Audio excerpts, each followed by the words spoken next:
mic or it's not on? Oh, good morning. There you go. All right. I have all of my notes in front of you in my statement, and based upon what I've just heard, I'm not really going to say much about that. Chairman Bass, thank you very much for the invitation here. Ranking Member Radcliffe, thank you so much. I am a judge.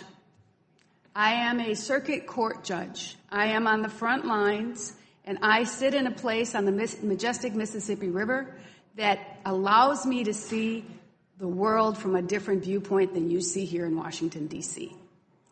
I swear an oath to uphold the laws of my community and to keep my community safe. It is my job to provide access to justice to all of my constituencies and all of my citizens. As a member of the National Council of Juvenile and Family Court Judges and as a president-elect, I also stand before you as one of the many jurists across the country that struggle with these issues. These issues are about people, access to justice, and trouble that they have every day. Every day in my courtroom, I see individuals who are arrested the night before on a domestic case. I see those partners come into court and beg me not to impose no contact orders.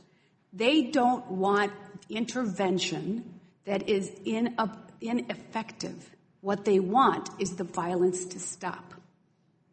How does that violence stop?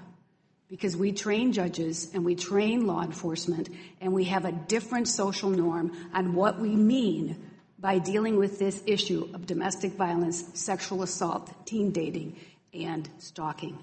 It is not about just women. It is about human beings.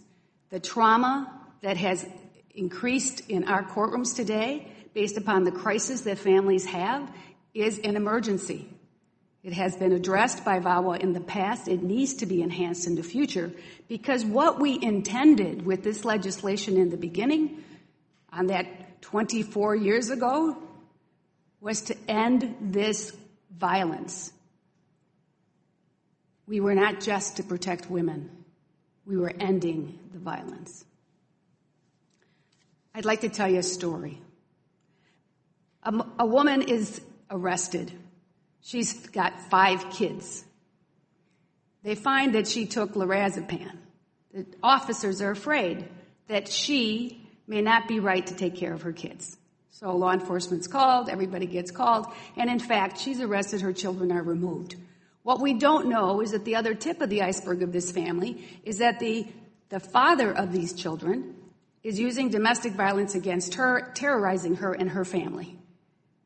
This, ladies and gentlemen, will cause a tremendous amount of emotional and financial difficulty and stress for my community if we do not address that woman's issues. But we cannot just take the picture of what happened with her drug use. We cannot just take the picture of what happened with the violence from him.